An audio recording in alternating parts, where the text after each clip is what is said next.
আসসালামু আলাইকুম ভিউয়ার্স, কেমন আছেন আপনারা সবাই? আশা করি সবাই ভালো আছেন। তো আজকে আমি যে বিষয়টি নিয়ে আলোচনা করব সেটি হচ্ছে ইংলিশ লিটারেচারের জ্যাকোবিয়ান পিরিয়ডের আন্ডারে একজন খুবই গুরুত্বপূর্ণ কবি সাহিত্যিক, তার নাম হচ্ছে জন ডন। তো আজকে আমরা তাকে নিয়েই আলোচনা করব। তো জন ডন আসলে মেটাফিজিক্যাল পোয়েটের যে সূচনা তো তিনিই করেছিলেন, তার হাত দিয়ে আসলে মূলত সূচনা হয় এবং তিনিই সবচেয়ে যে মেটাফিজিক্যাল পোয়েট যে কয়জন আছেন, তো তার মধ্যে জন ডনই সবচেয়ে উল্লেখযোগ্য। তো তাকে সেই কারণে father of father of metaphysical poet বলা হয়। মেটাফিজিক্যাল পোয়েট বলা হয়। তো তো আপনারা যারা মেটাফিজিক্যাল পয়েন্ট বোঝেন না, তো তারা একটু নেটে সার্চ দিয়ে দেখতে পারেন। আসলে আলোচনার সাপেক্ষে আমি এখানে মেটাফিজিক্যাল পয়েন্টের ব্যাপারটা বোঝাতে চাচ্ছি না, তো সংক্ষেপে একটু ধারণা দিয়ে দেয়। তো মেটাফিজিক্যাল পয়েন্ট হচ্ছে তারাই যারা আসলে যে বস্তুগত যে জিনিস আছে, বস্তুগত জিনিসের সাথে অন্য একটা জিনিসের তুলনা করে। তো যেমন ধরেন এইখানে যে জন ডন বলছেন যে আসলে তুমি আমি যে তোমার আমার যে ভালোবাসা, মানে প্রেমিক প্রেমিকার যে ভালোবাসা, এটা আসলে একটা কম্পাসের ন্যায়। যেমন একটা কম্পাসের ন্যায়। তো যতই তারা আলাদা থাকুক, তো তারা কিন্তু একসাথেই থাকে। যতই তারা দূরে থাকুক, মানে এই যে এইখানে যে একটা দূরে কম্পাসের, যেমন কম্পাসের দুইটা কাঁটা যে দূরে থাকে, তারপরেও তারা কিন্তু একটা সূত্রেই গাঁথা।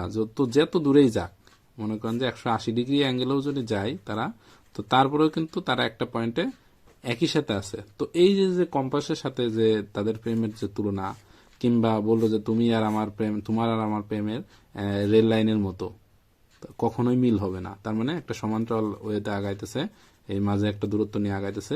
তো এই যে রেল লাইনের সাথে যে তাদের প্রেমের যে একটা ব্যাপার স্যাপার বুঝাইছে যে এটা আসলে মিল হবার না, তো এইটা যে তুলনায় এইগুলোই আসলে মেটাফিজিক্যাল পয়েন্টের অন্তর্গত। তো আসলে এটা একটা অনেকটা আধ্যাত্মিকতা। তো জন ডনকে অনেকটা আমাদের যে কবিগুরু আছেন তিনি অনেকাংশেই ফলো করতেন। তো যে সমস্ত কবি সাহিত্যিকদের কবিগুরু আমাদের রবীন্দ্রনাথ ঠাকুর ফলো করতেন, তার মধ্যে উল্লেখযোগ্য একজন হচ্ছেন জন ডন। তো তাকে দ্বারা প্রভাবিত হয়েছিলেন। ইভেন যদি আমরা শেষের কবিতা যদি লক্ষ্য করি, তো শেষের কবিতাতেও কিন্তু তিনি জন ডনের যে কোটেশনে আছে যে for God sake hold your tongue and let me লাভ, তো এই শব্দটি কিন্তু তিনি তার শেষের কবিতায় যে উপন্যাস আছে তো তিনি ব্যবহার করেছেন। তো জন ডনের প্রভাব কিন্তু আপনারা যদি শেষের কবিতা পড়ে থাকেন তো স্পষ্টতই দেখবেন। চলুন আজকে আমরা জন ডনের আর কথা না বলে জন ডনের সাহিত্যগুলো আলোচনা করি ধারাবাহিকভাবে এবং গল্পের মাধ্যমে। তো তো জন ডনের যে সমস্ত কবিতা এবং পয়েম লিখেছেন, তো তার একটা সিরিয়াল করেছি, আমি গল্পের মাধ্যমে বোঝানোর চেষ্টা করব এবং মনের যাতে মনে থাকে, এবং আপনাদেরও আশা করি মনে থাকবে। তো 1 নম্বর যেটি রয়েছে, তো দি সান রাইজিং। দি সানরাইজিং। তো দিন সানরাইজিং আসলে কি? তো বলা হচ্ছে যে দিন সানরাইজিং কবিতায় আসলে মূলত বলা হচ্ছে যে যে আসলে তারা যে প্রেম করতেছিল, যে তারা যে রাত্রি যাপন করতেছিল, তো যে যে সূর্য উঠে যে তাদেরকে বিরক্ত করছে, এটা আমরা কোটেশনে আসবো পরে। সূর্য উঠে যে বিরক্ত করছে, তো এই সম্পর্কে আর কি আলোচনা করা হয়েছে যে সূর্য তুমি এত দুষ্টু কেন, এত বোকা কেন, আমাদের যে রোমান্টিক যে মুহূর্তটা, তুমি আগেই উঠে গিয়ে আমাদেরকে রোমান্টিক যে মুহূর্ত আছে, রোমান্টিক মুহূর্ত, এই টাইমটা ছোট করে ফেলেছে, সকাল হয়ে গেছে, অর্থাৎ বোঝাইতেছে যে সকাল হয়ে গেছে, তুমি এত তাড়াতাড়ি উঠছো কেন। এটা একটা মানে আসলে মানে মেটাফিজিক্যাল পয়েন্ট। তো তো এইভাবেই আর কি কিছু বোঝাইছে। তো দি সানরাইজিং, প্রথমে তো কি হয়, প্রথমত তো সানরাইজিং হয়, তো সূর্য উঠে গেল। তো দ্বিতীয়ত সূর্য ওঠার পরে আমরা কি বলি সাধারণত, দি গুড মরো। তো গুড মর্নিং বলতে আসলে এখানে বোঝাইছে সুপ্রভাত। তো সুপ্রভাত, তো আসলে সূর্য উঠে গেছে। তো এইখানে দি গুড মর্নিং, আমরা মর্নিং এর ক্ষেত্রে এখানে তারা আগের যে কবি সাহিত্যিক, তো তাদের ইংলিশগুলো একটু দেখবেন যদি লক্ষ্য করে দেখেন, তো ইংলিশগুলো একটু আনকমন টাইপের। দাই সেলফ মানে নিজের, যেমন আমরা বলি হিমসেলফ, মানে সেলফ কোনো জিনিস বোঝাইতে গেলে তো তারা ওইখানে দাই ইউজ করতো, দাই সেলফ। এরকম আরো কিছু পার্থক্য দেখবেন টুকিটাকি যদি ইংলিশ লিটারেচার নিয়ে নাড়াচাড়া করেন, তো এইগুলো পার্থক্য আপনারা দেখে থাকবেন। তো তারা বলতো দাই সেলফ। তো এখন হইতেছে যে সূর্য উঠে যাওয়ার পরে দ্য সানরাইজিং, তারপর হইতেছে তারা বললো গুড মোরো, দি গুড মোরো।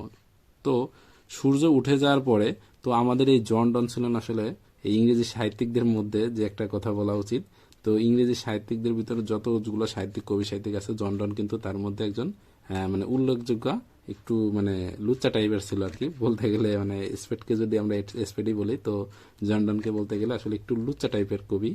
তো তিনি মানে সেক্সুয়াল যে মানে অ্যাট্রাকশন ছিল, তো সেক্সুয়াল যে অ্যাডিকশন ছিল তার মধ্যে একটু বেশি ছিল। তো তিনি অনেকটা একটু ধর্মবিরোধী ছিলেন, গতানুগতিক, তো কোনো ধর্মের প্রতি অতটা আকর্ষণ ছিল না। তো তিনি জেনারেলি মানে ভোগবাদে বিশ্বাসী করতেন। তো তিনি সেক্সের সাথে প্রচুরভাবে অ্যাডিক্টেড হয়ে যায়।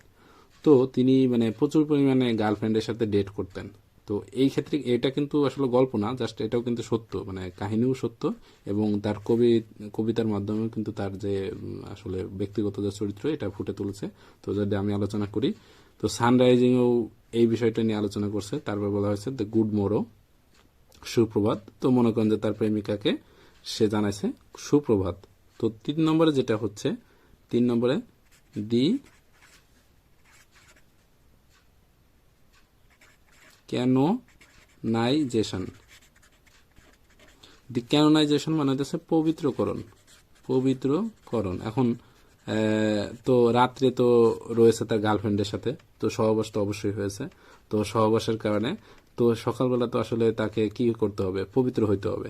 তো তিনি যে কবিতাটি লিখেছেন তার নাম হচ্ছে পবিত্রকরণ। আসলে মানে গল্প আকারে মিলানোর জন্য আর কি আমি মানে এইগুলো বলতেছি। কিন্তু জন ডন আসলে যে একটু মানে লুচ্চা প্রকৃতির লোক ছিলেন এবং কবি সাহিত্যিক ছিলেন এটা সত্য, কিন্তু এই একই ছন্দে গাঁথার জন্য এই মেইন মানে বিষয়টা আসলে তুলে ধরা হচ্ছে। তো মানে গল্পের ভিতরের যে এই ভিতরের যে অন্তর্নিহিত যে কাহিনী, এটা কিন্তু আসলে এক্সাক্ট এই টাইপের কাহিনী এমন নাও হইতে পারে, বুঝতে পারছেন, এমন না। তো কিছুটা এমনই, বাট পুরোটাই এমন না। তো মনে রাখার ক্ষেত্রে এই একই সূত্রে গাঁথার ক্ষেত্রে আমি এই গল্প আকারে যেটা বুঝাইতে চাইতেছি, তো এটা তুলে ধরা আর কি মূল লক্ষ্য, এবং মনে থাকা আমাদের মূল লক্ষ্য। এমসিকিউ পারাটাই আসলে আমাদের মূল ফোকাস থাকতে হবে। তো 4 নম্বরে, তো সূর্য তো উঠে গেছে, তারা সুপ্রভাত জানাই দিয়েছে একে অপরকে, এবং যে ক্যানোনাইজেশন তারা পবিত্র হইতেছে। তো এইখানে আসলে কোটেশন আছে, কোটেশন যদি এইখানে যদি মিলে, আমি কোটেশন গুলো পরে বলবো, কোটেশন গুলো যদি দেখেন তাহলে আপনার আমার কথা বিশ্বাস হবে যে আসলেই তিনি এই টাইপের ছিলেন। তো ক্যানোনাইজেশনের পরে আমরা যেটা দেখব, a validation, a a validation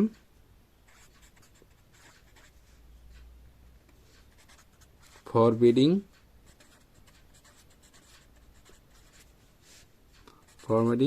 morning, not morning, morning।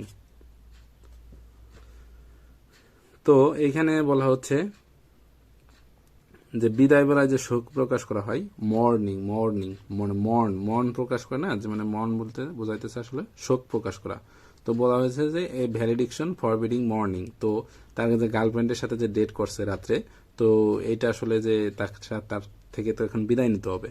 তো তিনি লিখেছেন এ ভ্যালিডিকশন ফরবিডিং মর্নিং। তো তার কাছ থেকে বিদায় নিয়ে এখন বের হইতে হবে, পবিত্র তো হয়ে গেছে, তার কাছ থেকে বের নিয়ে একটু হাঁটাচলা করতে হবে, রাস্তাঘাটে যাইতে হবে, তো বাসা থেকে একটু বের হইতে হবে, বাগান টাগানে যাইতে হবে। তো নেক্সট যে যেখানে গিয়েছেন, তো পরবর্তীতে যে কবিতা সেটা হচ্ছে টুইকম্যান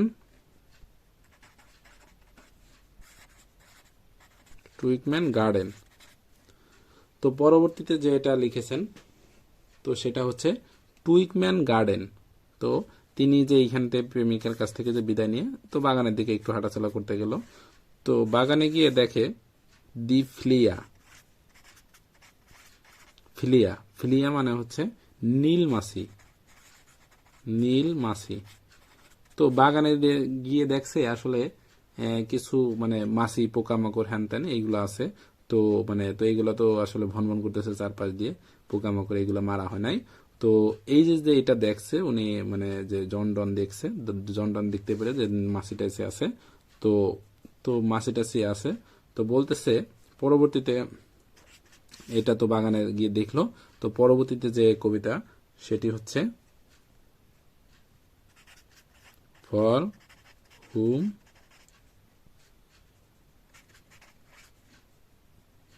দ্য বেল টোলস, এর অন্য আরেকটি নাম আছে, এর যদি অন্য আরেকটি নাম বলি তো নো ম্যান ইজ অ্যান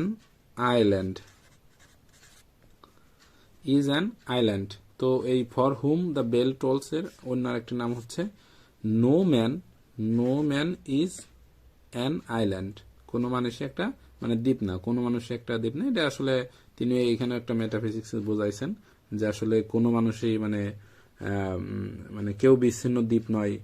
তো এরকম একটা বোঝাইছে, মানে সবকিছুরই একটা মানে আছে, মানে আপনার কি বোঝায়, মানে একটা কলোনি টাইপের একটা বোঝায় যে আমরা সমাজবদ্ধ প্রাণী, এরকম একটা কিছু বোঝাইছে যে কেউ বিচ্ছিন্ন দ্বীপ নয়, আমরা কেউ ভেসে আসি নাই, মানে আমরা বলি না এলাকায় যে আমরা কেউ ভেসে আসি নাই, তো অনেকটা এরকম বোঝাইছে।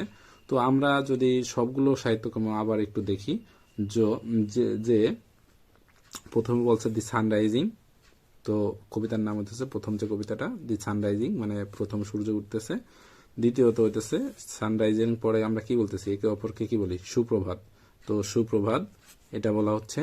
তো তারপর দা ক্যানোনাইজেশন, পবিত্রকরণ, বললাম না যে একে মানে গার্লফ্রেন্ডকে বলতেছে সুপ্রভাত, গার্লফ্রেন্ডকে সুপ্রভাত বলার পরে তারা দুইজন মিলে পবিত্র হইতে গেছে, গোসলখানায় গেছে, গোসল টোসল করছে। তো তারপরে হইতেছে এ ভ্যালিডিকশন ফরবিডিং মর্নিং, তো তাকে যে প্রেমিকাকে কি করছে, শোক বিদায় বেলা একটা শোক প্রকাশ করছে যে তুমি থাকো, তাহলে তো আমি একটু ঘোরাঘুরি করি, যে বিদায় বেলা একটা শোক প্রকাশ করে বলছে যে আর একসাথে থাকা সম্ভব হতেছে না, আমরা একটু হাঁটাচলা করতে হবে, আমি বাইরে বাগানের দিকে গেলাম। তো তিনি তখন কোথায় গেছে, টুইকম্যান গার্ডেনের দিকে গেছে, বাগানের দিকে গেছে। তারপরে ওইখানে গিয়ে কি দেখলো, ফ্লিয়া নীল মাছি দেখলো, যে নীল মাছি ভ্রমণ করতেছে। পরবর্তীতে তো বলছে যে for whom the bell tolls, তো পরবর্তীতে এইটা মনে রাখবেন যে for whom the bell tolls, তো এমন সময় আপনার মনে করেন যে ওই যে বাগানের যে মানে বাড়ি রয়েছে, বাড়ির তো একটা বেল বেজে উঠছে, তো আপনি এরকম মনে রাখবেন যে এরকম বেল বেজে উঠছে লাস্টে, এটা আসলে তেমন একটা মেলে না, তবে যতটুকু মনে রাখা যায়।